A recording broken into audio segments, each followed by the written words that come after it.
Hey everyone, my name is Riley Peach. I am a systems designer at Sledgehammer Games, and I am here to tell you about how easy it is to build a friendly third-person social space in a competitive first-person shooter. It's not. It's not. On Call of Duty World War II, we wanted to build something that offered a lot of new social and creative outlets for players, and we created Headquarters. Headquarters is a large multiplayer social space that allows players to gear up, check out various challenges, test out their weapons, play mini games, and a whole lot more. It's loosely themed around D-Day +3, 3 days after the invasion of Normandy, and it's a military base where players can stay wrapped up in our game world while still interacting with core systems. In a way, it's an evolution of Call of Duty Advanced Warfare's virtual lobby, a semi-interactive menu that let people customize their characters and then show them off to people that they'll be in a match with and see what everyone else has equipped. We had a lot of goals setting out. What we wanted to offer players, how we wanted to engender specific behavior, and how we wanted to improve the typical player session. We were successful in some ways, unsuccessful in others, and ultimately learned a lot along the way about how mostly non-combative features can resonate with a combat-focused player base when done right. We'll examine Headquarters from a design perspective, from start to finish. What were our goals setting out? How did we set out to achieve those goals? And what were ultimately the results, positive and negative, on the final player experience? In between, we're going to take a close look at a system, Orders and Contracts, which is a familiar system with a bit of a spin, and wrap things up with some final thoughts on Headquarters as a whole. We identified 3 goals from Headquarters starting out, although they formed a lot more over time. First, improving the core loop for players, how a typical session would go. Second is adding social components to existing features, familiar features to players. And third, expanding the types of players that play the game as well as the types of content that we can offer players who are already in it. First and foremost, we wanted to improve the core player loop, how people spend their sessions on a given day. In previous releases, players tended to follow a pretty standard path through a multiplayer session. They'd boot up the game, they'd wait for some friends to get online, hang out in menus, and then go off into multiplayer matches and play a set of multiplayer matches. And then they'd stop for a number of reasons. They maybe got frustrated by a string of hard matches, they ran out of different things to do and wanted to stop for the day, or they they had other obligations, they had to run off somewhere else. There's a lot of different reasons that might get them to stop, and Headquarters was something that we built to insert new layers into that flow. We wanted to get people to begin their session by setting new goals for the day than they had yesterday. We wanted them to have their wait time be somewhere other than a menu. We wanted to sprinkle Headquarters visits in between individual matches and have players consume something other than the fast-paced gunplay, effectively bookending individual matches. Probably most importantly, we wanted them to end the day differently. Did you hit a big progression goal? Well, you should go and flaunt the rewards of that in front of other people in Headquarters. Are you frustrated? Well, go into Headquarters and play some lighthearted mini games with various people that are hanging out there. Are you bored? Well, now we have something to give you that's something different than fast-paced gunplay to spice up the experience and then allow you to re-enter multiplayer matches when you see fit. Later on, we'll talk about how some of this worked and how some of it didn't impact the loop in ways that we had hoped. Our second and probably an obvious goal was to add social components to existing features. One of the better examples of this is Prestige. Prestige in Call of Duty is a huge milestone for players, something that they work countless hours toward, and then when they achieve it, it's something they're really, really proud of and get to show off to their friends. But it happens in a menu, alone, without very much fanfare. So we decided to go all out, and we put a big cliff in the middle of Headquarters that juts out into the playable space. When you go and enter Prestige, planes fly by, flares are going off, there's a general saluting you, so you can have your own Lion King moment up on this cliff in front of everybody else. We took something that was previously celebrated alone, but now use it to drive interaction and increase investment for players. Other examples of things that we've taken that are existing features that we've made more social and public. We have supply drops, which can be opened in front of an audience. We have items that can be worn in front of different players in this space you run around in, and in-world leaderboards that showcase your various multiplayer statistics. All of this is in an effort to make headquarters deliver on an added level of recognition and immersion to the Call of Duty experience. A lot of this had a new system intertwined into it called Social Score. Social Score is a system we built that allowed players to positively reinforce one another and contribute to the community in order to get really exciting rewards to use in the rest of the game. The goal was a system that allowed players to make more of their contributions to the community, like handmade weapon paint jobs or custom emblems that they built. With it came commending, which is a way to give a player a one-time like that shows them that you like something they're doing, or you had a fun mini game with them, or you like something that they're showing off. Our final major goal was to expand the player archetypes that engage with the game. We sat down to assess how well our systems appeal to different kinds of players. Call of Duty, being a competitive multiplayer game, resonates really well with people who like that part of the experience. So in building headquarters, we did want to cater to that type of player, but really we wanted to open up the reward landscape for other player types. There are a wealth of new opportunities to socialize, catalog your various achievements, explore a myriad of Easter eggs and systems you may not be accustomed to. And we hoped, albeit we were unsure, that the right incarnation of these systems would expand the palette of our core player type even a little bit. In order to achieve these goals, we held some rough philosophies about how we get there. These weren't formal, predetermined design pillars, but when we look back at the development, we find that these were guiding our hand more than anything else. First, and probably our best guiding light, was just embracing what players gravitated toward during playtests and experiments. If players did something that wasn't what we had in mind for headquarters, rather than say, how do we get them back on track, our approach was to say, how do we build systems around this and foster that behavior and turn it into something that's even more engaging and more exciting for players? A really good example of this was internally, we loved facing off one-on-one against one another, and people took time after hours to build out small maps where we would face off one-on-one and have little mini tournaments within the studio. And for us, that captured an excitement that we wanted to put into headquarters, because in headquarters, people kept trying to bring that into playtests. So we built a pit on the beach in headquarters that players can participate in and spectate 1-versus-1 matches.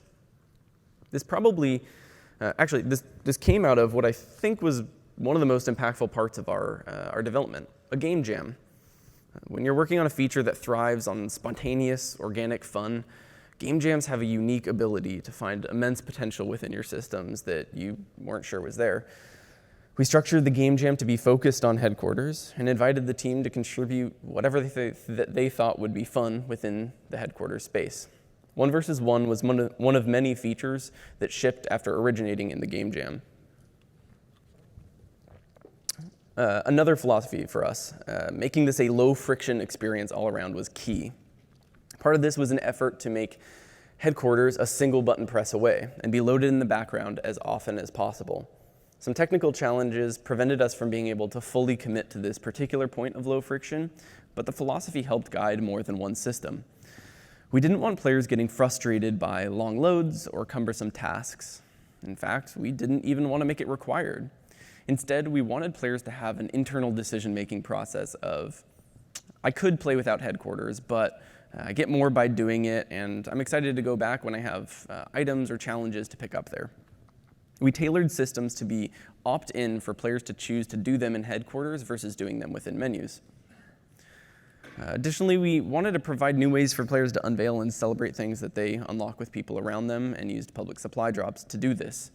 To make it even more social, we give rewards for people opening drops in front of others, and give people rewards for watching others open drops. If you see something really rare come out, there's even more rewards associated with that. This is an act of, in a way, it's an act of generosity, because you can open it in the menus or in headquarters. And we found that even though you could do that for some small currencies or rewards, those sources of those rewards were never lucrative enough to beat out many other ways to get those things. And yet, when we look back on it, we saw that many players still chose to do it in headquarters, which led us to believe that the system itself was more engaging than doing it alone. Our final design pillar centers on friction as well, creating a low barrier of entry for interacting with other players. We wanted any of our systems to not only promote interaction, but make it as easy as possible. Interacting with a player is a simple task. You can commit to an interaction and it lasts usually less than a minute. You can have your microphone off, you can have your microphone on, you can decline it easily, it's your choice. We figured that by creating the most accessible system possible for interaction, players can take it as far as they want and not be put off by headquarters as a whole because the interactions themselves are too daunting. Oftentimes, the biggest barriers for interacting are actually the moments leading up to the interaction itself. Handpicking teammates, sending messages, or accepting party invites, all of these are pretty no-brainer tasks when you're with friends. But the moment that you're starting to consider them with strangers, apprehension creeps in. So we made all of that non-essential to interactions in headquarters. Nothing is binding, but is instead more like an icebreaker. We did this with a few key decisions in implementation.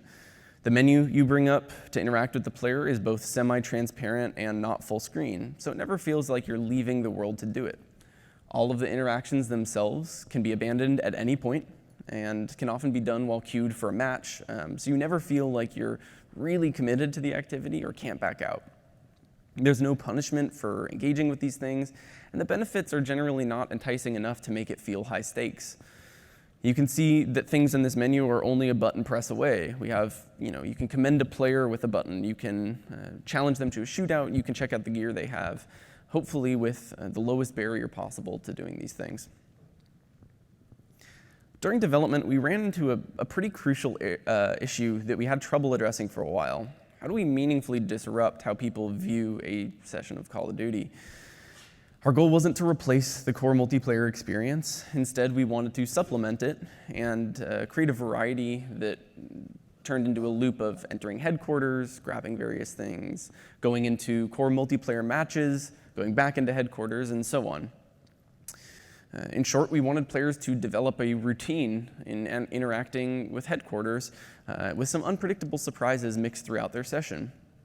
So we built orders and contracts. Challenges that are available to players on a schedule with a range of difficulty, time investment, and associated rewards. Some of them can take a while to complete, and rewards can range from small amounts of currencies to unique, rare rewards. Contracts only differ from orders in that they have a cost to activate them and a time frame to complete them, making them a high-risk, high-reward version of them. The system goal is to achieve a better symbiosis of headquarters and core multiplayer. We started by making it part of the tutorial for headquarters so that when players first started the game, they'd be in headquarters, they'd pick up a new player-friendly challenge, they'd go off into their first match, and then they'd come back to the lobby. For the only time we do this, we pull them out of that lobby and show them how to redeem the rewards and pick up new ones. We also kept notifications on the menu level and in-world to make sure that this process was ingrained in players. We also purposely built the inventory size and order availability such that players would have to return once or twice a day to headquarters to get more. Our biggest hope with this was that organic exposure to things happening in headquarters as they made the walk to pick up orders would be exciting and fun. It was never intended to be cumbersome, the load is pretty short, the distance is small, and the density of players and activity is high. Instead, we wanted this short trip to headquarters to be a welcome break for players throughout their session. On top of that, building a limited size inventory actually allows for a little bit of fun and creative efficiency. If you, for instance, have a multi-kill challenge, pairing that up with a challenge to play in a mode with a lot of player density can be a fun and smart decision for players to make. This section's going to kick off a full retrospective on headquarters. What design aspirations panned out, what fell flat, and a lot of what went wrong along the way. And we'll start with orders and contracts. Orders and contracts were probably one of our more successful systems in the game. We saw notable upticks in engagement numbers with the modes that they sent players toward. They also led to a ton of community activity, people posting on a daily basis what the orders were, discussions, and very often rants about the challenges associated with those rewards, frenzy over unique rewards showing up for the first time. When we had new downloadable content come out, new orders would drive people to that new content, allow them to find it more easily and experience the new maps or new items, and give them a challenge-based path to unlock all those things. A recent study of the system even showed that players who got orders that lined up nicely with their favorite modes got them even more engaged, playing more and interacting with the system more. The rewards for our orders are typically supply drops or in-game currencies, which means that we have a limitless and, more importantly, scalable set of rewards to give them. So when we make a really fun but challenging order or contract, we can scale the rewards to match. From a standpoint of overall game health, orders and contracts were a success, typically especially with regards to how they integrated headquarters into the core multiplayer experience. But where they fell flat was directly related to headquarters and the issues that affected it starting with launch. That's where we'll start looking back at the feature as a whole. Our biggest hurdle happened at launch. A few issues born out of the ambition of the design led to a launch for headquarters that took months to react to and recover from. The plan from the start was simple on paper. Headquarters is only a button press away when you're not in a match. It would always be loaded in the background when you're not in that match. You'd be in the menus or in a lobby and you'd press start and the UI would fade away and you'd be standing in headquarters. In practice, what it took to accomplish this cascaded into issues that forced us to turn headquarters into a solo experience for a while. As you can imagine, when getting players to learn the ropes of and grow fond of a brand new social space, flipping the switch to turn that into a solo experience is not a good, easy, or desirable process. Over time, this painted headquarters as a secondary experience, despite it being a huge priority for us to fix. Ultimately, we turned things back on, and it just didn't come with the fanfare that we had hoped with launch. The biggest fallout of this was that we had to abandon some of our zero friction, one button press away goal that we had set for headquarters. This was part of guaranteeing stability and a more streamlined multiplayer experience. So in the end, it's good, but as a result, some items ended up in menus like orders and contracts, that driving force that kept people coming back and forth between headquarters and core multiplayer. It's still available in headquarters, but it gave players another option that sort of took away from that loop experience that we had hoped.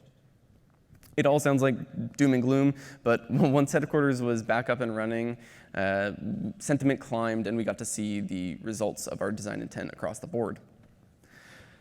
The various mini-games and micro-interactions that we had throughout the space were received with mixed results. Initially, they created a lot of intrigue and variety for players. We saw a lot of people going out of their way to interact with strangers, which made us think that our low barrier to interactivity was working out really well. Over time, though, the engagement with them dwindled a little bit, and we suspect for two reasons. One, we didn't add a lot of content into these existing mini-games after launch, so it might have grown a little bit stale for some players. But the second one, which is probably more important, is that we didn't, we deliberately didn't build out really meaningful reward structures around these mini-games. As we talked about earlier, we didn't want it to be high stakes, so we didn't associate big rewards with them. As a result, you have a fun thing here in headquarters, but then you have another fun thing here somewhere else that has way more rewards associated with it, and players often chose the latter over time. If we were to explore these kinds of interactions again, we'd certainly stick to the low barrier of entry and the casual nature of them, but work toward building out enticing reward structures or shareable social challenges. Striking that balance is really tough, though. Keeping activities lighthearted and friendly, but also substantive in rewards, is tricky if the players are being faced off against one another. Cooperative activities and anonymized competitive activities might be a safer route toward trying to check both of those boxes. That said, they were pretty quick to develop, and they offered variety, which is what we wanted. Minigames like 1 vs. 1 are not meant to dethrone core multiplayer or team deathmatch, but to offer alternatives. It's hard to assess the targeted success of minigames beyond the fact that people still engage with them to this day, and it keeps those parts of headquarters that they live in lively. Additionally, 1 vs. 1 resonated really well with pros and streamers alike because it gave them an opportunity to invite fans into a more intimate setting within headquarters. The visibility of that is really hard to measure. User-generated media, this is a big success for us, which ties into our earlier goal of expanding player archetypes. It's just how much varied online content media Headquarters was able to generate. A lot of great online content we typically see is surrounding the core multiplayer experience, but Headquarters added something new into the mix. It vastly expanded the types of content we saw.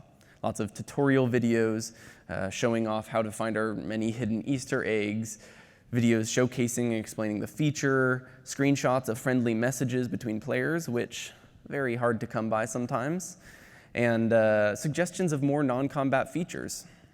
I'm personally the most happy about this positive. Seeing people find new ways and to get excited about and share their experiences was a huge goal, and in that regard, the feature exceeded expectations. Another part of our design for Headquarters was tailored toward flexibility, something many online games and games as a service do these days. We used Headquarters to envelop players in the spirit of the content patch or holiday or season or component of the war that we really wanted to highlight at the time. Themes for the game take over, and it goes hand in hand with the maps and items that we're releasing at the same time. Headquarters becomes this living, breathing space to convey those themes in a way that feels grounded within the game world. During our Winter Siege event, for instance, we have holiday-themed decorations, warm soup stations, and cozy fires scattered throughout the space to help reinforce the delivery of all the other cool content that comes with that patch. As you can imagine, there are some unexpected results that come with building a space like this. Going back to social score, we projected that it would take players roughly 6 months to get to the end of social score progression because we wanted it to be a really rare thing. At the end of that progression, you get kind of an elite name tag as a player and get to show that off to other people around you, and we wanted it to be a big thing for people to get excited about. But a few players, and it's supposed to be rare, a few players got it in about a month, 6 times faster than we had anticipated. So we had to look at how and why and what they did to pull that off. So it turns out that they combined a lot of our systems in really creative ways. First, they performed really well in core multiplayer matches, really well. They would come into Headquarters, and as a result, they would be at the top of the leaderboards. Part of that means you get to show off your custom-created emblem. And they would make that emblem say things like, "Commend me, I commend back," or "Commend me for free loot," which is not a service we offer. They did a lot of things like that to get people in, and they would do emotes in front of them, and people would come up and commend them. Turns out, the players that got it that quickly were commended by over 10,000 unique players in the span of about a month or two, which is astonishing to us, and it's not a kind of behavior we expected, but it was great to see players dedicated to achievements and social status in the same way that others might cherish or show off their kill-death ratio or other core multiplayer statistic.